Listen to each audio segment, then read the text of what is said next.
Oke, welcome back media. Jadi kayaknya gue bakal sedikit sharing tentang apa yang sudah gue lalui di bisnis gue. Karena akhir-akhir ini ya banyak hal yang terjadi gitu.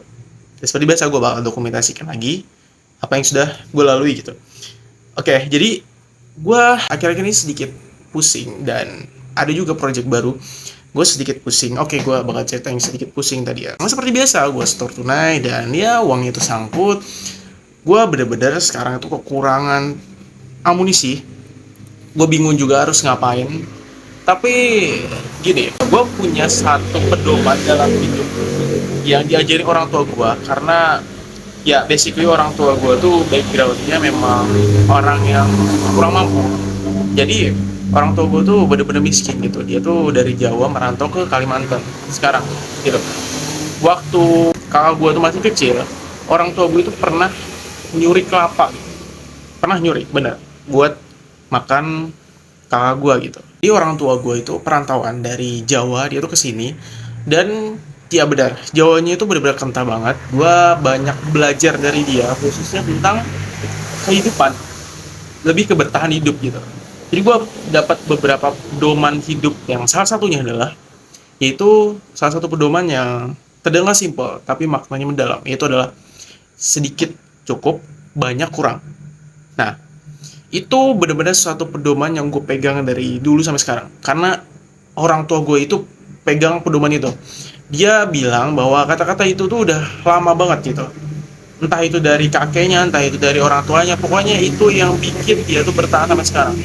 Karena gue yakin dia tuh pasti benar-benar berjuang di waktu dia gitu. Karena ya orang tua gue tuh pekerja keras ya, dia tuh kayak kuli angkat-angkat batu gitu waktu dulu. Cuma gue gak pernah nyalahin kalau misalnya dia tuh gak bisa kaya gitu. Jadi dia tuh bener-bener pekerja keras itu, khususnya ayah gue. Jadi dia apapun dia kerjain, entah itu kayak nguli, entah itu kayak bertani, peternak, dia lakuin semua.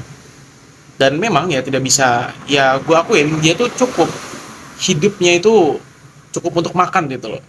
Itu nggak bisa kayak gue sendiri dari SD sampai gue SMA itu kekurangan banget. Gue orangnya tuh bener-bener nggak yang beli apa-apa tuh ada, beli apa-apa tuh nggak ada, nggak. Tapi gak, gue udah usaha dari SMP gitu. Gue jual beli game dan lain-lain, tapi gue nggak ceritain sekarang. Oke, jadi pedomannya itu tadi adalah dikit cukup, banyak kurang. Gue keinget itu waktu saldo gue tuh bener-bener hampir habis. Gue gak tahu kemana. Ya barang-barang. Gue injek barang-barang itu. Gue tuh mikir gini. Oke, saldo gue sekarang dikit. Cuma gue ingat kata-kata ayah gue gitu. Kata-kata orang tua gue. Dikit cukup, banyak kurang. Itu pedoman yang gue pegang. Jadi kalau seandainya gue tuh ngeluh, gue tuh orangnya gak pernah ngeluh ya.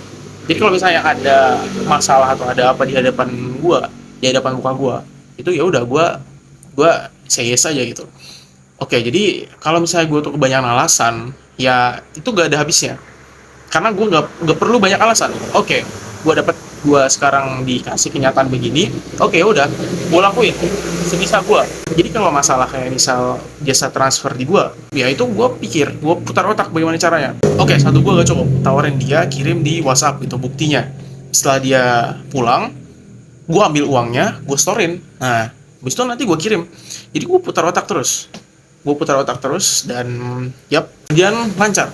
Tapi ya gue kerja ekstra, gue gila-gilaan. Bahkan gue gak inget makan, gak inget mandi gue. Tapi ya it's okay lah. Mungkin gue berusaha kerasnya sekarang gitu.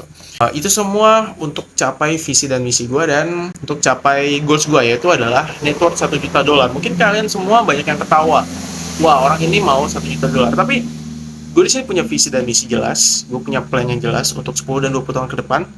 Dan ya kita lihat aja gamenya gitu bagaimana. Karena gue udah planning bagaimana ketika gue tuh masih miskin, bagaimana ketika gue tuh udah naik ke kelas menengah, bagaimana gue kelas atas, bagaimana gue kaya, bagaimana gue cara gue super kaya gitu.